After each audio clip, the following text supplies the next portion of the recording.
नमस्कार साथियों, विवेकानंद स्टेनो के यूट्यूब चैनल में आपका स्वागत है। आज बात करेंगे राजस्थान उच्च न्यायालय की स्टेनो भर्ती 2023 के बारे में। लेकिन उससे पहले रिजल्ट को देख लेते हैं, किस तरह का रिजल्ट घोषित किया गया है।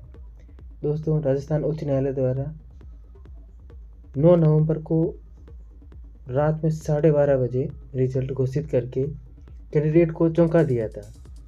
इतनी हड़बड़ी में रिजल्ट तैयार किया गया और उतनी ही गड़बड़ी में रिजल्ट को अपलोड किया गया कि उसमें राजस्थान की स्पेलिंग ही गलत डाली और इतनी रात में रिजल्ट घोषित करके अपनी जो फेथ था, विश्वसनीयता थी, उस पर भी सवाल खड़ा करवाया है।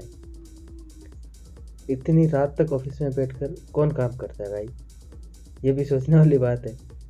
दोस्तों, रात को 12 बजे के बाद 9 तारीख शुरू हुई थी और 12:30 बजे रिजल्ट घोषित हो गया। इसका मतलब आधे घंटे में रिजल्ट तैयार हुआ और आधे घंटे में ही अपलोड कर दिया गया।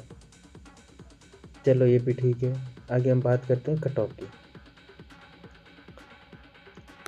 कट ऑफ जो है इतनी हाई गई है, इसके बारे में तो किसी ने सोचा ही नहीं था। तो देख सकते हैं आप, जनरल की 190.50 गई है। ओबीसी, ईडब्ल्यूएस, एससी, एसटी, ये सब आप देख सकते हैं। इसके बाद हम बात कर लेते हैं विज्ञप्ति में कितनी पोस्ट थी और रिजल्ट में कितनी पोस्ट मेंशन हुई है। तो हिंदी की जो वैकेंसी थी नॉन टीएसपी एरिया के लिए 245 पोस्ट थी और 271 लोगों को पास कर दिया है। मतलब 26 पोस्ट हिंदी में बढ़ाई है। और इंग्लिश की जो वैकेंसी थी 19 वैकेंसी थी और 16 कैंडिडेट को पास किया है। इसके बाद टीएसपी एरिया की बात करें, 13 वैकेंसी थी, 2 कैंडिडेट पास किए हैं। और इंग्लिश की 3 वैकेंसी थी टीएसपी एरिया में, जो रिजल्ट में कहीं मेंशन नहीं किया गया। चलो, अब हम बात करते हैं शिफ्ट वाइज रिजल्ट। लेकिन उससे पहले हम देखते हैं कि टोटल कितने कैंडिडेट पास किए। तो इसने हिंदी और इंग्लिश दोनों को मिला के 289 कैंडिडेट को पास किया है। अब चलते हैं शिफ्ट वाइज रिजल्ट की बात कि अब हम देखते हैं हर शिफ्ट में से कितने कितने लोग पास हुए हैं। आप देख सकते हैं 9 तारीख को एक ही शिफ्ट थी, इसके रोल नंबर थे टोटल 1842 कैंडिडेट इसने बुलाए थे और 14 कैंडिडेट को पास किया है।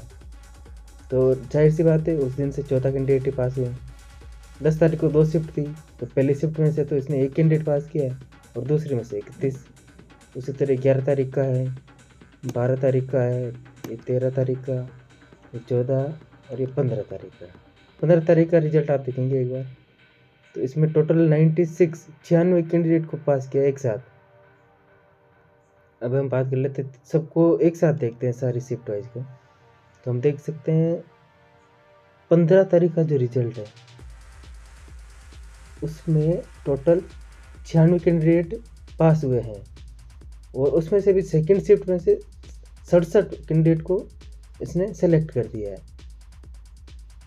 ऐसा क्या खाकर आए थे भाई इस शिफ्ट के कैंडिडेट। ऐसा भी सुनने में आ रहा है कि जो लोग पहले सर्विस में थे उनको 15 अक्टूबर को बुलाया था और उसमें से ही सबसे ज़्यादा सिलेक्शन दे दिए।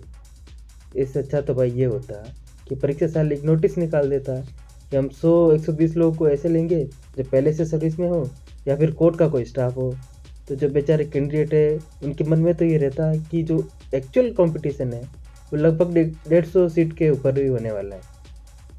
और तो रिजल्ट में आप देखेंगे, ये देखिए आप, कुछ रोल नंबर जो है जोड़े से पास हुए हैं।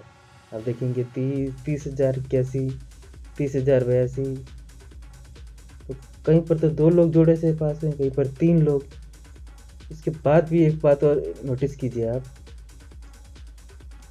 इसने रोल नंबर इश्यू किए थे 20,601 से 44,544।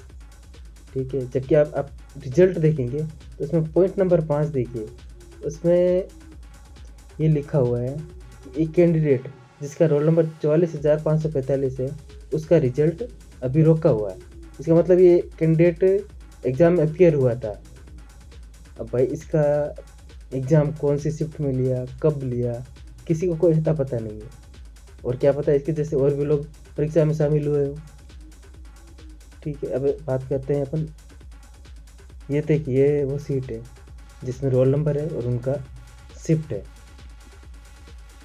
और ये इसका पॉइंट नंबर 5 है। चलिए अब बात करते हैं इंटरव्यू की। इंटरव्यू तो इसने जो रिजल्ट के साथ ही लिखा था कि 1 दिसंबर से करवाने की संभावना है। अब 17 नवंबर को एक डिटेल नोटिस जारी किया है, उसमें रोल नंबर वाइज लिखा हुआ है कि किस रोल नंबर का इंटरव्यू किस तारीख को कितने बजे होना है। अब जो लोग पास हुए हैं उनको बहुत बहुत शुभकामनाएं, और जिनको लगता है कि रिजल्ट में कुछ ना कुछ गड़बड़ी है तो वो ज़रूर बाई रेट लगाएं, क्योंकि इससे पहली जो भर्ती थी पुरानी वाली, उसमें भी रिजल्ट रिवाइज हुआ था किस बेस पे कि रिट लगी थी, और उसी रिट को बेस मानकर एग्जाम सेल ने रिजल्ट को रिवाइज किया था। जय हिंद, वंदे मातरम।